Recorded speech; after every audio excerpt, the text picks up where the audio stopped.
just give us a few of your thoughts on what it's like fighting in the Netherlands, I guess, for the first time. It's great to be back in Rotterdam. I mean, it's a tremendous city. I've had great history here, fighting in Ahoy, 2000, 2001, 2002, 2003, 2004.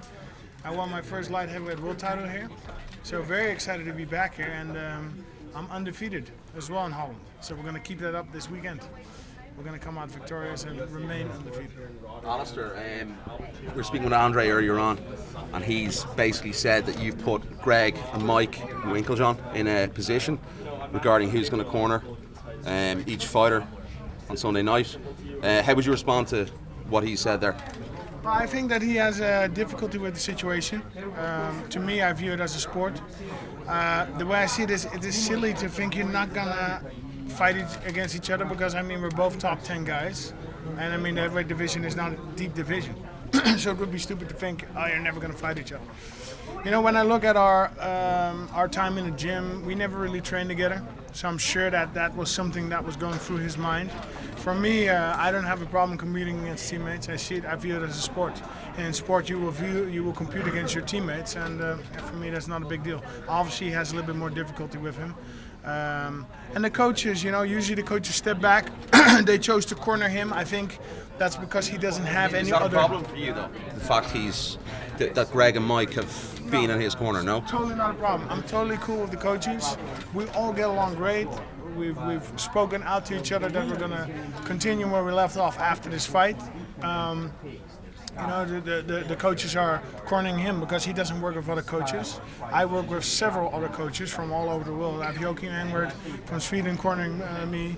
Azat Sufi from Holland. I always fly him into camps, Joachim as well.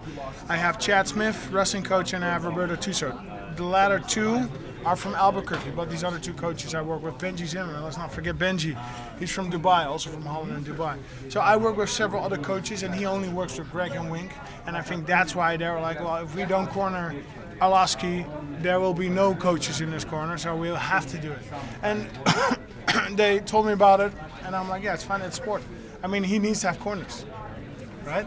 Do you find as a disadvantage, though, possibly the fact, you know, you've worked with Greg and Mike as well, and going into this fight, they're going to have a lot more insight into his game plan, what he's going to do in the fight, to what you're going to do in the fight.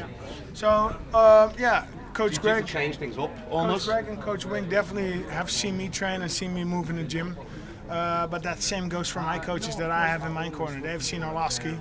They know what he's going to do. I mean, we study tape. That's a big part of our preparation. So, you know, it's going to happen how it's going to happen. I think I'm the better fighter, better everywhere, better cardio, better on the ground, better in the clinch, better striking. I have kicks, I have all kinds of weapons, so I'm not worried. Do you feel a little bit more under pressure to make sure that you give a good stand-up performance in this fight?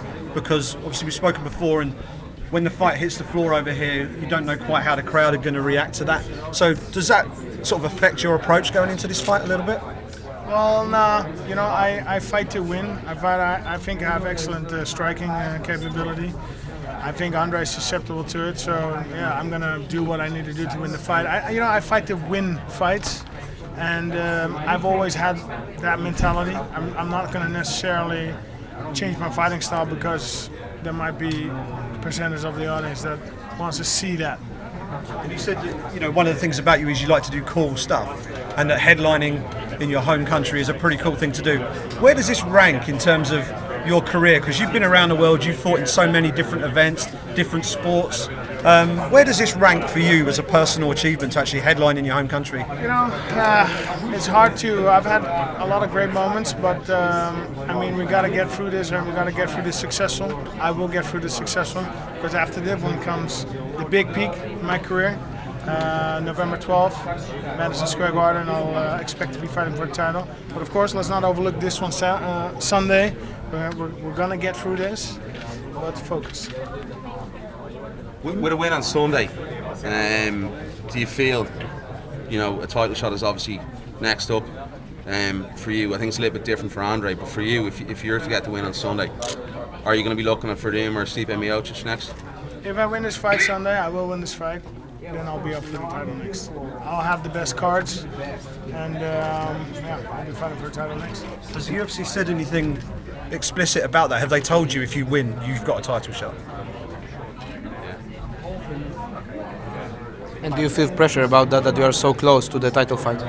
Well, of course, there's always pressure. There's always pressure. There's pressure on Andre. You know, he lost his last one. There's pressure on me. There's always pressure. But you know, I put a lot of confidence in my training, my shape. I know what I can do, and you also need a little pressure. You need a little pressure, tension to perform better. And I feel that. I feel it's exactly right. It's not too much, it's not too little, because if it's too little, pressure is also not good. I'm exactly good. Strikers look very mediocre in the past. Do you think that Sunday night's going to be another example of that? I've made a lot of great strikers look like beginners, and you know, I never like to make those predictions, but you know, as long as after the fight I got my both hands raised, I'm going to be all happy.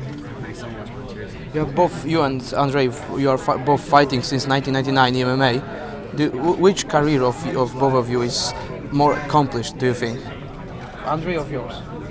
My career is more accomplished. But you don't have a UFC belt, and he had in the fight. Yeah, when he got the UFC belt, which year was that? 2004 or something? 2003? 2004. 2004. At that time, Pride was a way more heavy division. So I was competing in Pride at light heavyweight. I mean, it's safe to say that was the killer division at the time. You know, I've won some, I've lost some. I don't know who he was fighting at the time. I think he was competed by Tim Sylvia or something. Yeah, I don't know. But I think my career is more distinguished. I have more fights, I have more, you know, there's just more in it. But you know, he's a dangerous opponent, let's not be mistaken. He's a former champion, that means something. And he has had a great run in the last 4 or 5 fights. What do you think it is? Has there been a resurgence, especially amongst the veterans of the sport? Obviously, the UFC is the best division now since, you know, Strikeforce and Pride and everything's been put together. What do you think the older guys, the veterans, are making a surge now at the moment? It seems like Mark Hunt, we've yourself, you know, an experienced guy, Verdum. What do you think that is? Do you think there's a reason behind that? I think it's the experience. The older you get, the more experience you get a little bit more calm.